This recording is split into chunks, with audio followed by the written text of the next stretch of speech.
ಸ್ನೇಹಿತರೆ, ಪ್ರಜಾಕೀರ್ತಿಗೆ ಸ್ವಾಗತ ಸುಸ್ವಾಗತ. ಗಾಜಾ ಲೆಬನಾನ್ ಆಯಿತು, ಈಗ ಯಮನ್ ಸರದಿ. ಹೌತಿ ಉಗ್ರ ನೆಲೆಗಳ ಮೇಲೆ ಇಸ್ರೇಲ್ ಏರ್ ಸ್ಟ್ರೈಕ್. ಸ್ನೇಹಿತರೆ, ಶತ್ರುವನ್ನ ಸುಮ್ಮನೆ ಬಿಡೋದಿಲ್ಲ ಅಂತ ಶಪಥ ಮಾಡಿರುವ ಇಸ್ರೇಲ್ ಹಮಾಸ್, ಹೆಜ್ಬುಲ್ಲಾ ಹಾಗೂ ಹೌತಿ ಉಗ್ರರ ವಿರುದ್ಧ ಏಕಕಾಲಕ್ಕೆ ಪ್ರತೀಕಾರದ ದಾಳಿಗಳನ್ನು ನಡೆಸುತ್ತಿದೆ.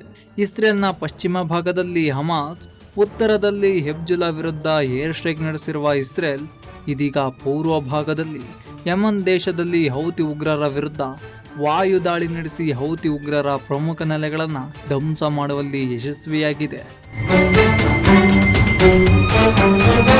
ಗಾಜಾ ಪಟ್ಟಿ ಹಾಗೂ ವೆಸ್ಟ್ ಬ್ಯಾಂಕ್ನಲ್ಲಿ ಹಮಾಸ್ ಉಗ್ರರ ವಿರುದ್ಧ ಕಾರ್ಯಾಚರಣೆ ನಡೆಸುತ್ತಿರುವ ಇಸ್ರೇಲ್ ಸೇನೆ ಲೆಬನಾನ್ನಲ್ಲೂ ಹೆಜ್ಬುಲ್ಲಾ ಉಗ್ರ ಸಂಘಟನೆಗೆ ಆಘಾತ ಕೊಟ್ಟಿದೆ. ಈ ನಡುವೆಯಲ್ಲೇ ಇದೀಗ ದೂರದ ಯಮನ್ ದೇಶದಲ್ಲಿ ಹೌತಿ ಉಗ್ರರ ವಿರುದ್ಧ ದಾಳಿ ಆರಂಭಿಸಿದೆ.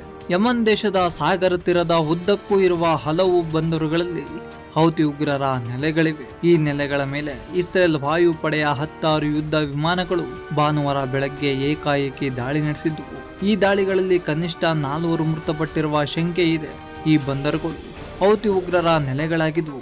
ಇಸ್ರೇಲ್ ಏರ್ ಸ್ಟ್ರೈಕ್ ನಲ್ಲಿ ಓರ್ವ ಬಂದರು ಕಾರ್ಮಿಕ ಹಾಗೂ 3 ಎಲೆಕ್ಟ್ರಿಕ್ ಇಂಜಿನಿಯರ್ಗಳು ಸಾವನ್ನಪ್ಪಿದ್ದಾರೆ. ಬಂದರು, ವಿದ್ಯುತ್ ಉತ್ಪಾದನಾ ಸ್ಥಾವರಗಳೇ ಟಾರ್ಗೆಟ್.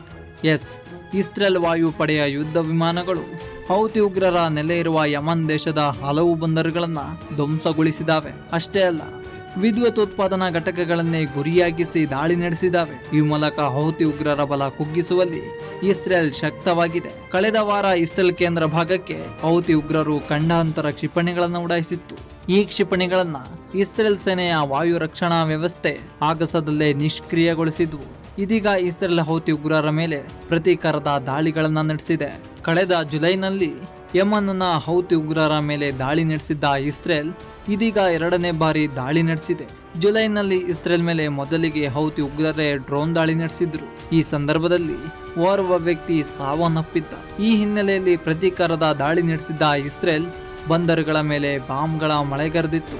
ಇದೀಗ ಮತ್ತೊಮ್ಮೆ ಬಂದರುಗಳನ್ನೇ ಗುರಿಯಾಗಿಸಿ ಇಸ್ರೇಲ್ ಯುದ್ಧ ವಿಮಾನಗಳು ದಾಳಿ ನಡೆಸಿದವೆ.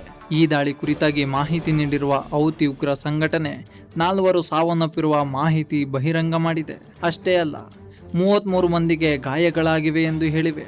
ಈ ದಾಳಿಯಿಂದಾಗಿ ಯಮನ್ ದೇಶದ ವಿದ್ಯುತ್ ಉತ್ಪಾದನಾ ಘಟಕಗಳು ಹಾನಿಗೊಂಡಿದ್ದಾವೆ. ಜೊತೆಯಲ್ಲೇ ಯಮನ್ ದೇಶಕ್ಕೆ ಮಾನವೀಯ ನೆರವು ರವಾನೆಯಾಗುವ ಬಂದರುಗಳನ್ನೇ ಇಸ್ರೇಲ್ ಧ್ವಂಸಗೊಳಿಸಿದೆ. ಹೀಗಾಗಿ ಯಮನ್ ದೇಶಕ್ಕೆ ಭಾರಿ ಸಂಕಷ್ಟ ಎದುರಾಗಲಿದೆ. ಆದರೆ ಇಸ್ರೇಲ್ ದಾಳಿಗೆ ಹೌತಿ ಉಗ್ರ ಸಂಘಟನೆ ಮತ್ತಷ್ಟು ಪ್ರತೀಕಾರದ ದಾಳಿಗಳನ್ನು ನಡೆಸೋದಾಗಿ ಹೇಳಿದೆ. ನಮ್ಮನ್ನ ತಡೆಯಲು ಸಾಧ್ಯವೇ ಇಲ್ಲ ಎಂದು ಹೌತಿ ಉಗ್ರ ಸಂಘಟನೆ ವಕ್ತಾರರು ತಿರುಗೇಟು ನೀಡಿದ್ದಾರೆ. ಹೌತಿ ಉಗ್ರರಿಗೆ ಬೆಂಬಲವಾಗಿ ನಿಂತಿರುವ ಇರಾನ್ ಕೂಡ ಇಸ್ರೇಲ್ ವಿರುದ್ಧ ಕೆಂಡ ಕಾರಿದೆ. ಮಾನವೀಯ ನೆರವು ರವಾನೆಯಾಗುವ ಬಂದರು ಹಾಗೂ ವಿದ್ಯುತ್ ಸ್ಥಾವರಗಳನ್ನೇ ಧ್ವಂಸ ಮಾಡುವ ಮೂಲಕ ಇಸ್ರೇಲ್ ವಿಕೃತಿ ಮೆರೆದಿದೆ. ಈಗ ಇರಾನ್ ಕೂಡ ಇಸ್ರೇಲ್ ವಿರುದ್ಧ ಯುದ್ಧಕ್ಕೆ ಸಜ್ಜಾಗಿ ನಿಂತಿದೆ.